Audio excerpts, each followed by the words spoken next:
Hello everyone, welcome to Nanan Academy. LDC 2024 സീരീസിലെ 12ാമത്തെ എപ്പിസോഡാണിത്. നമുക്ക് വീഡിയോയിലോട്ട് പോകാം. ആദ്യത്തെ ചോദ്യം, ഇന്ത്യയിലെ സജീവ അഗ്നിപർവ്വതമായ ബാരൻ ദ്വീപ് കാണപ്പെടുന്നത് എവിടെ? ഇന്ത്യയിലെ സജീവ അഗ്നിപർവ്വതമായ ബാരൻ ദ്വീപ് കാണപ്പെടുന്നത് എവിടെ? ഉത്തരം ആൻഡമാൻ നിക്കോബർ. ഇന്ത്യയിലെ സജീവ അഗ്നിപർവ്വതമായ ബാരൻ ദ്വീപ് കാണപ്പെടുന്നത് ആൻഡമാൻ നിക്കോബർ ദ്വീപുകളിലാണ്.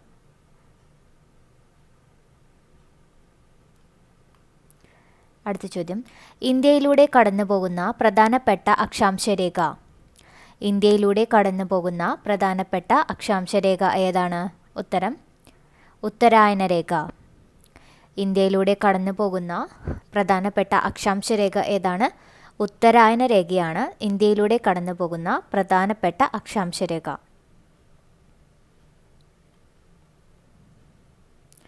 അടുത്ത ചോദ്യം, ഇന്ത്യയിൽ മിസൈലുകൾ, അന്തർവാഹിനികൾ എന്നിവ വികസിപ്പിക്കുന്ന ഗവേഷണ സ്ഥാപനം ഏതാണ്? ഇന്ത്യയിൽ മിസൈലുകൾ, അന്തർവാഹിനികൾ എന്നിവ വികസിപ്പിക്കുന്ന ഗവേഷണ സ്ഥാപനം ഏതാണ്? ഉത്തരം DRDO, defence research and development organisation. ഇന്ത്യയിൽ മിസൈലുകൾ, അന്തർവാഹിനികൾ എന്നിവ വികസിപ്പിക്കുന്ന ഗവേഷണ സ്ഥാപനം ഏതാണ്? DRDO, defence research and development organisation. എന്തിനാണ് DRDO? ഇന്ത്യയിലെ മിസൈലുകൾ, അന്തർവാഹിനികൾ എന്നിവ വികസിപ്പിക്കുന്ന ഗവേഷണ സ്ഥാപനമാണ് DRDO.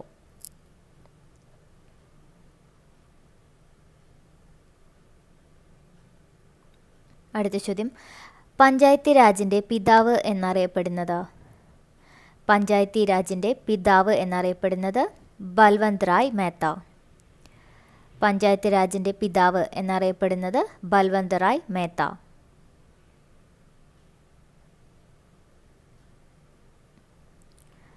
അടുത്ത ചോദ്യം, ഇന്ത്യയെ വടക്കേ ഇന്ത്യ, തെക്കേ ഇന്ത്യ എന്നിങ്ങനെ വേർതിരിക്കുന്ന മലനിരകൾ.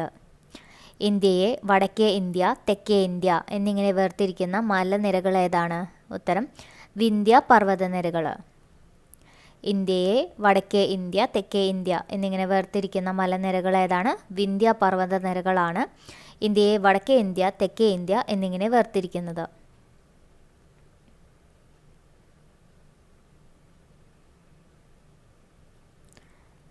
അടുത്ത ചോദ്യം, ഏത് രോഗം നിർണ്ണയിക്കാനാണ് എലീസ ടെസ്റ്റ് നടത്തുന്നത്? ഏത് രോഗം നിർണ്ണയിക്കാനാണ് എലീസ ടെസ്റ്റ് നടത്തുന്നത്? ഉത്തരം എയ്ഡ്സ്. ഏത് രോഗം നിർണ്ണയിക്കാനാണ് എലീസ ടെസ്റ്റ്? എയ്ഡ്സ് നിർണ്ണയിക്കാനാണ് എലീസ ടെസ്റ്റ് നടത്തുന്നത്.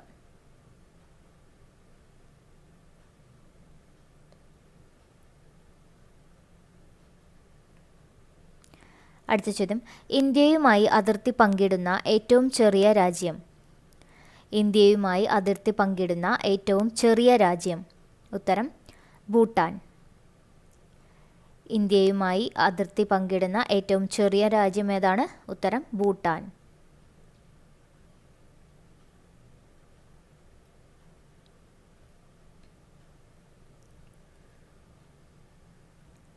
എട്ടാമത്തെ ചോദ്യം, റാഡ്ക്ലിഫ് രേഖ ഇന്ത്യയെ ഏത് രാജ്യവുമായി വേർതിരിക്കുന്നു? റാഡ്ക്ലിഫ് രേഖ ഇന്ത്യയെ ഏത് രാജ്യവുമായി വേർതിരിക്കുന്നു? ഉത്തരം പാകിസ്ഥാൻ. ഇന്ത്യയെയും പാകിസ്ഥാനെയും വേർതിരിക്കുന്ന രേഖ ഏതാണ്? റാഡ്ക്ലിഫ് രേഖ. റാഡ്ക്ലിഫ് രേഖ ഇന്ത്യയെ ഏത് രാജ്യവുമായി വേർതിരിക്കുന്നു? ഉത്തരം പാകിസ്ഥാൻ.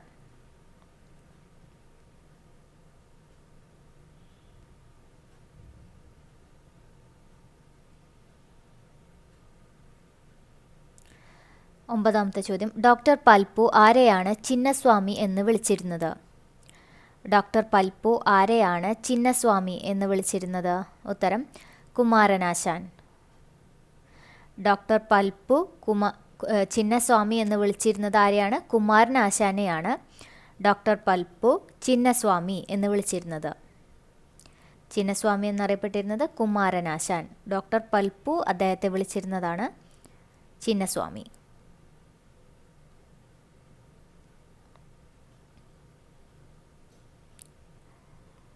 അടുത്ത ചോദ്യം, ജാതി കുമ്മി എഴുതിയതാര്? ജാതി കുമ്മി എഴുതിയതാര്? ജാതി കുമ്മി എഴുതിയത് പണ്ഡിറ്റ് കറുപ്പൻ. ജാതി കുമ്മി എഴുതിയതാര്? ഉത്തരം പണ്ഡിറ്റ് കറുപ്പൻ.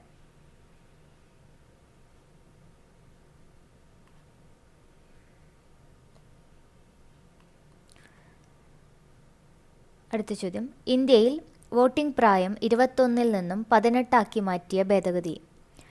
ഇന്ത്യയിൽ വോട്ടിംഗ് പ്രായം 21 നിന്നും 18 മാറ്റിയ ഭേദഗതി ഏതാണ്? ഉത്തരം 61 ഭരണഘടനാ ഭേദഗതി. ഇന്ത്യയിലെ വോട്ടിംഗ് പ്രായം 21 നിന്നും 18 മാറ്റിയ ഭേദഗതി 61 ഭരണഘടനാ ഭേദഗതി.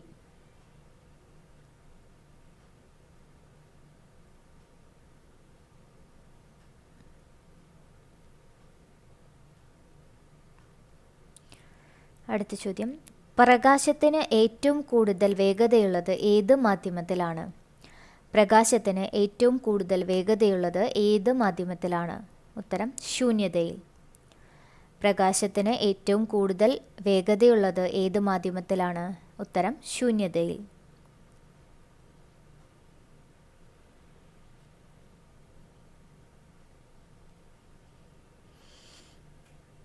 അടുത്ത ചോദ്യം, സൈദ് വിളകൾക്ക് ഉദാഹരണം. സൈദ് വിളകൾക്ക് ഉദാഹരണം പഴങ്ങൾ, പച്ചക്കറികൾ, തണ്ണിമത്തൻ. സൈദ് വിളകൾക്ക് ഉദാഹരണം പഴങ്ങൾ, പച്ചക്കറികൾ, തണ്ണിമത്തൻ. ഇവയൊക്കെ സൈദ് വിളകൾക്ക് ഉദാഹരണമാണ്.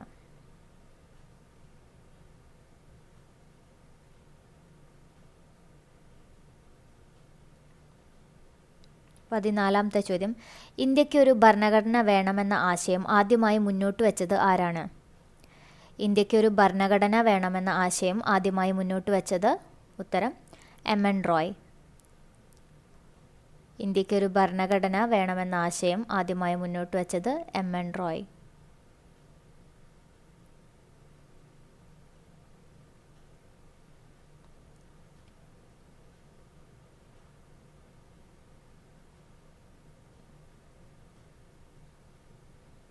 അടുത്ത ചോദ്യം, ഭരണഘടനാ നിർമ്മാണ സഭയുടെ ആദ്യ സമ്മേളനം നടന്നത്?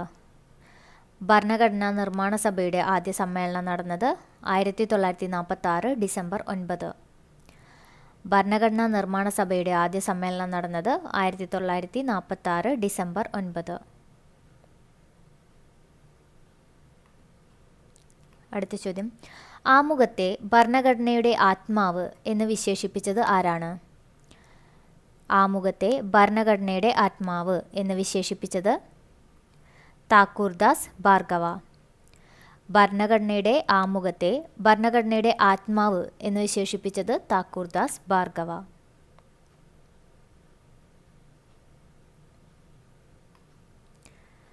അടുത്ത ചോദ്യം, ഒരു ജലതന്മാത്രയിലെ ആകെ ആറ്റങ്ങളുടെ എണ്ണം. ഒരു ജലതന്മാത്രയിലെ ആകെ ആറ്റങ്ങളുടെ എണ്ണം? ഉത്തരം 3.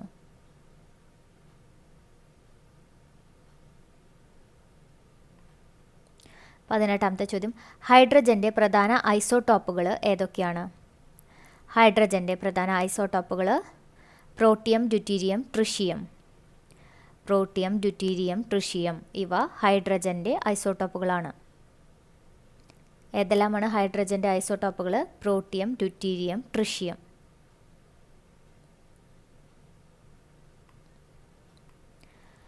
അടുത്ത ചോദ്യം, ശക്തിയേറിയതും ഭാരമില്ലാത്തതുമായ കാന്തങ്ങൾ നിർമ്മിക്കാൻ ഉപയോഗിക്കുന്ന മൂലകം.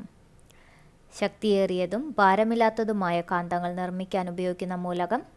ഉത്തരം നിയോഡിമിയം. ശക്തിയേറിയതും ഭാരമില്ലാത്തതുമായ കാന്തങ്ങൾ നിർമ്മിക്കാൻ ഉപയോഗിക്കുന്ന മൂലകം? ഉത്തരം നിയോഡിമിയം. 20ാമത്തെ ചോദ്യം, ഘടകവർണ്ണങ്ങൾ ചേർന്നാൽ സമന്വിത പ്രകാശം ലഭിക്കുമെന്ന് കണ്ടെത്തിയ ശാസ്ത്രജ്ഞൻ.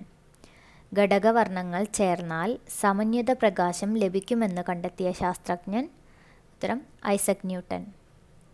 ഘടകവർണ്ണങ്ങൾ ചേർന്നാൽ സമന്വിത പ്രകാശം ലഭിക്കുമെന്ന് കണ്ടെത്തിയ ശാസ്ത്രജ്ഞൻ ആരാണ്? Isaac Newton. 20 ചോദ്യങ്ങളാണ് വീഡിയോയിൽ. റിവൈസ് ചെയ്യുക.